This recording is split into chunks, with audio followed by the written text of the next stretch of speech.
GF was acting strange at dinner with her best friend like they were acting like a couple.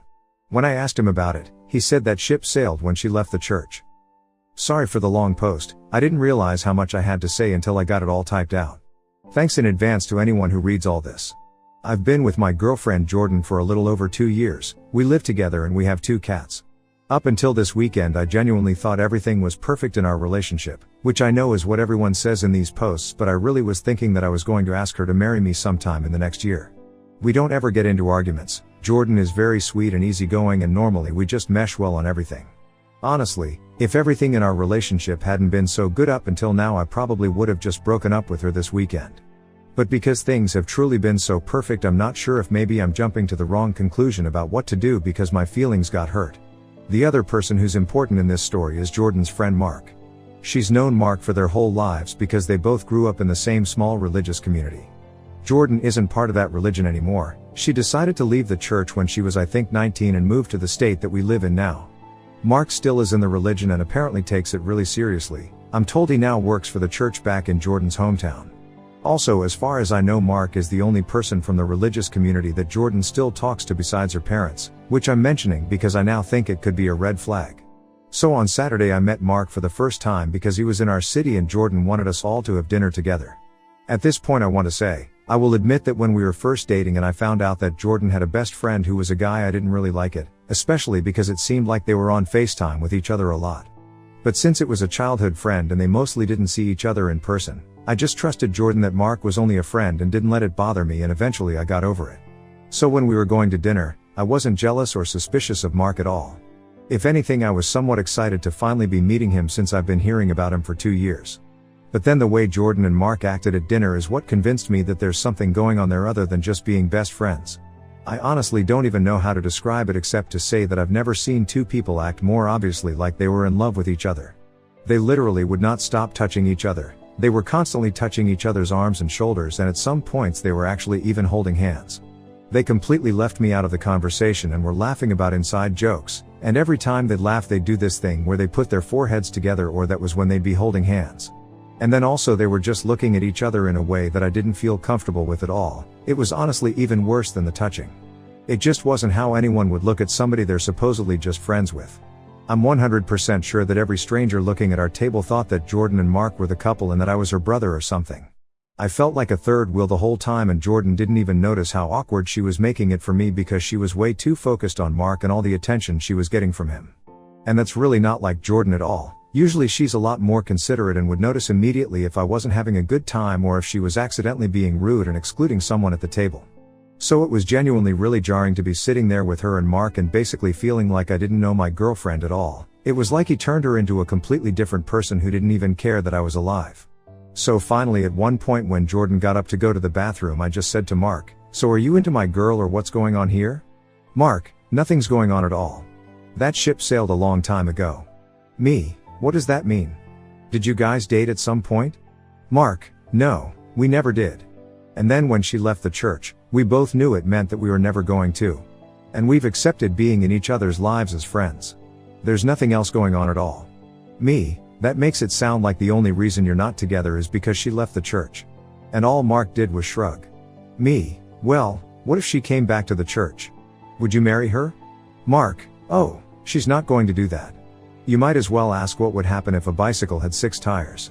And so then when Jordan came back to the table, Mark said to her, "Op wants to know if we'd be married if you weren't a godless heathen." Jordan, "Why, did you two call your mom while I was gone?" And then she and Mark both just laughed about it and changed the subject. So because of dinner and the conversation and everything else that I've written about in this post, I really feel like Jordan and Mark are in love with each other and not just best friends like they say, and the only reason they aren't together is because they can't compromise about their religion. I think Jordan thinks that because she's okay with that decision, she expects me to be okay with being her second choice, and in the meantime she's actually secretly wanting to be with Mark. So that makes me think that I should probably obviously just have self-respect and break up with her, because I shouldn't be in a relationship with someone who would rather be with somebody else. But then the problem for me is that our relationship has been so perfect and Jordan has always treated me so well except for this one night. The only time she's ever acted like this was on the one occasion that Mark was around in person. Normally, even when she's talking to him all the time, she's never made me feel this way. So on the one hand I'm wondering if maybe it doesn't matter what Jordan's feelings are for Mark, as long as he isn't going to be around it doesn't actually seem to affect our relationship. So maybe I just need to cool off and go back to trusting her that they are indeed only friends even if it seems to be true that they have complicated feelings for each other? Or should I just end things? Update: I talked to Jordan on Wednesday night. The TLDR update to the situation is that I didn't break up with her. After we talked about everything, I feel like that would be too much of an overreaction for what's actually going on. I do still think I was right to be upset about what I saw happening at dinner on Saturday, and Jordan didn't disagree with me about that, but I think I did jump to the wrong conclusion that it meant that she secretly actually wanted to be with Mark more than she wants to be with me. Now that we've talked it out, I don't think there's a reason to end what's otherwise the best relationship I've ever had, and I'm glad that I didn't just immediately trust my instincts, because there was more going on with the situation that I didn't really understand that Jordan has since told me, and now I do feel like she can be given some grace in this situation, assuming nothing like this ever happens again. So thanks for the advice, especially for everyone who told me to just talk to her before I made a big decision. So when we talked, I decided to take the main piece of advice that I got from everyone and start by telling Jordan that my feelings were hurt by the way she treated me at dinner with Mark, and then see how the conversation went from there. It turned into a very long talk, so I don't want to try to remember exact quotes and get them wrong, but here are the important things. I repeated to Jordan some of what I wrote in the post and said that I felt excluded by her and Mark, especially because they were being overly touchy-feely with each other to the point where it made me uncomfortable. Jordan seemed surprised, like she didn't even notice that she and Mark were touching each other that much, but then she thought about it and said that I was right and apologized. She said that Mark is always really touchy with everybody and not just her, I asked, and so she didn't even think about it, but that she wished I would have said something at the time because she didn't realize they were being that obnoxious. I said that was part of what bothered me, because I thought that normally she would have noticed something like that, but she was acting so different around Mark and not paying any attention to anything else, including how I was feeling, that it was honestly just made me question which one of us she cared about more, or if she cared about him as more than just a friend. Jordan apologized more and said that she could understand why it would look that way to me, but that she loves me and cares more about me than anyone else in the world, and that she didn't mean to act like that or make me feel that way. She said that she was trying to not make Mark feel like a third wheel because of being a single guy out with a couple, but obviously it backfired and just made me feel like the third wheel instead, which wasn't what she wanted to do either. After that, Jordan explained a lot to me about her history with Mark, and basically as she explained it, she said that she fully admits she cares about him as more than just a normal friend, but she says that it's not in a romantic way. She said that's why she always specifically refers to him as her best friend and not just as her friend, and said that she would use the phrase "he's like my brother" if it weren't for the fact that she once had an actual brother, RIP, so she won't use that phrasing for anyone else.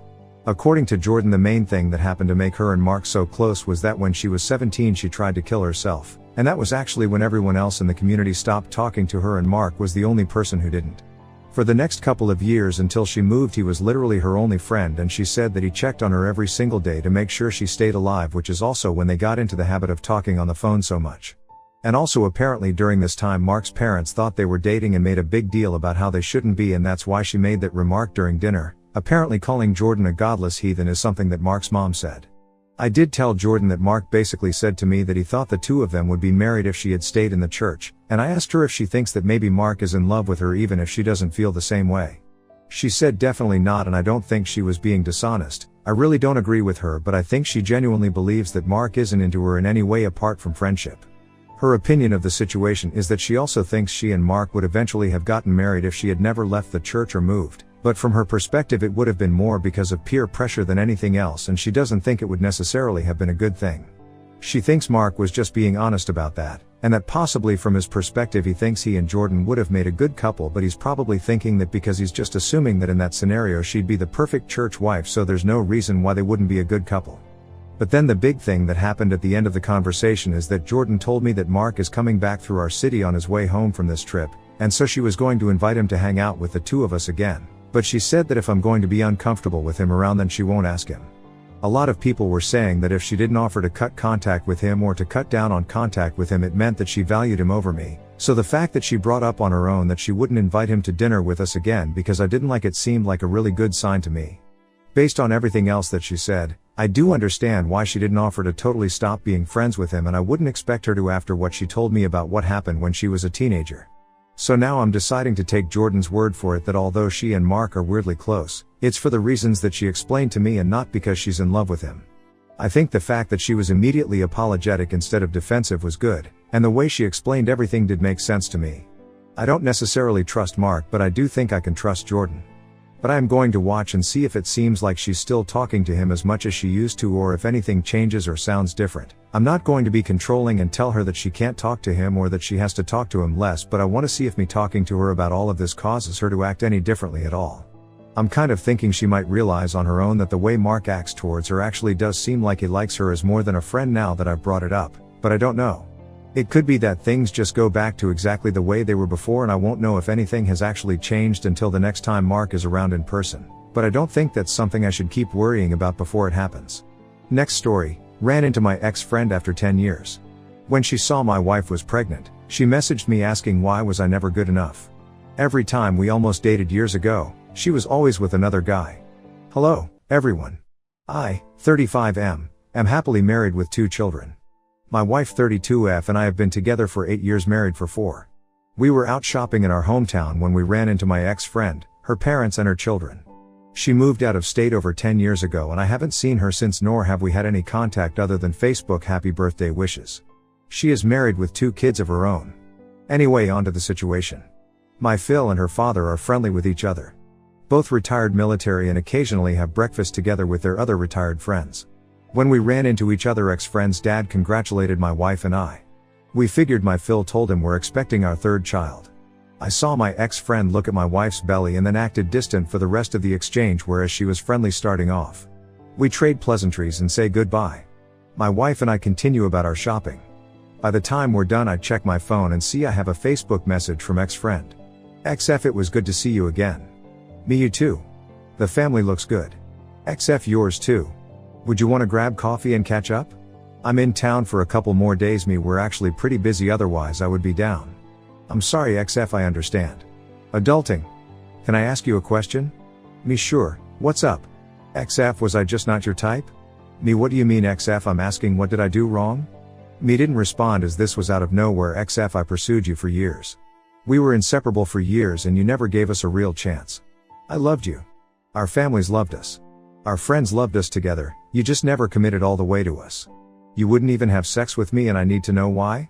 Was I not good enough? Could you not see yourself married to me and having a family together? I didn't respond and I showed the messages to my wife. She knows of this girl and my reasoning for her and I growing apart, mostly because we see her family everywhere, and she asked. My wife told me to be honest with her, but I'm not sure if that's right. It feels mean. I'm going to give my POV on our friendship and I'm hoping I can get some advice on where to go from here. Basically, she and I met through friends in high school. I was very interested, but she was dating someone at the time.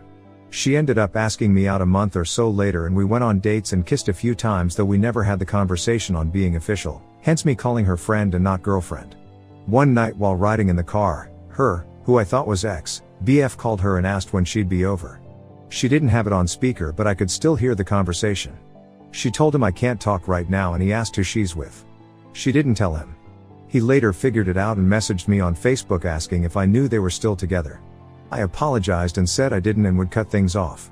I called her and she started crying, saying she didn't have the courage to tell me they were still together, but she liked me so much and was going to break up with him. I cut her off anyway. Fast forward a few more months and she reaches out and we go through the same motions. Her wanting to be with me but always having another guy messaging her that I would catch out of the corner of my eye. This lasted, embarrassingly, years. Throughout college and our early 20s it was always the same. She'd reach out, we'd reconnect and things begin getting serious again. I'd check her social media and see she just broke up with someone. We even went on vacation to the mountains together for a weekend and the same thing.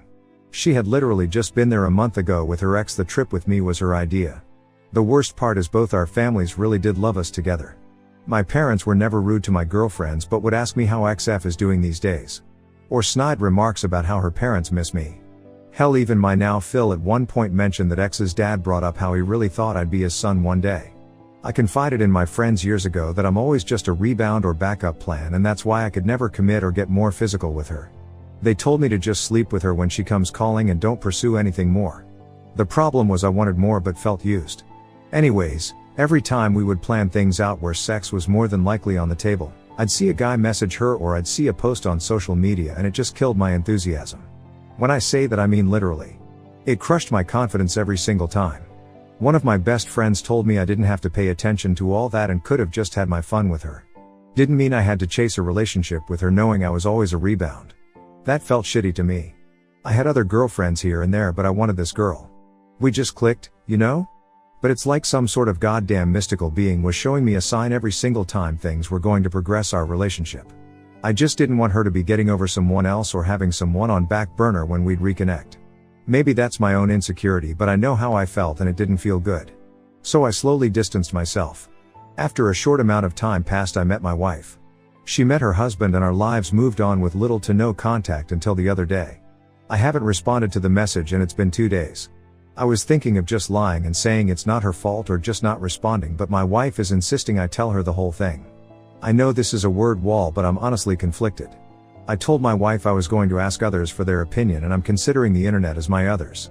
Update: thank you everyone for responses. I decided to listen to the majority and responded to ex-friend A. The response was well received and we chatted the rest of the week and met up on the weekend before Easter. The short of it is we're both leaving our partners. A and I are gonna try this relationship again now that we've completely opened up to each other about our true feelings. Thank you all for the encouragement to do this. Couldn't have done it without you. April Fools. I would never. The real update is pretty anticlimactic, unfortunately. I ended up just never responding to A. It had already been 5 days by the time I read through every response and decided to just let it go. My wife was fine with that, but told me to block her if she messages again. We did a couple Easter egg hunts with different family members yesterday, including at my Phil's.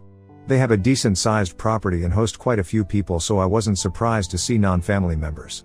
I was however surprised when A's parents were there with her children. After all the adults scattered and hid the eggs and the kids started their search, A's dad came over to chat with me, nothing out of the ordinary, and we shot the shit for a few minutes.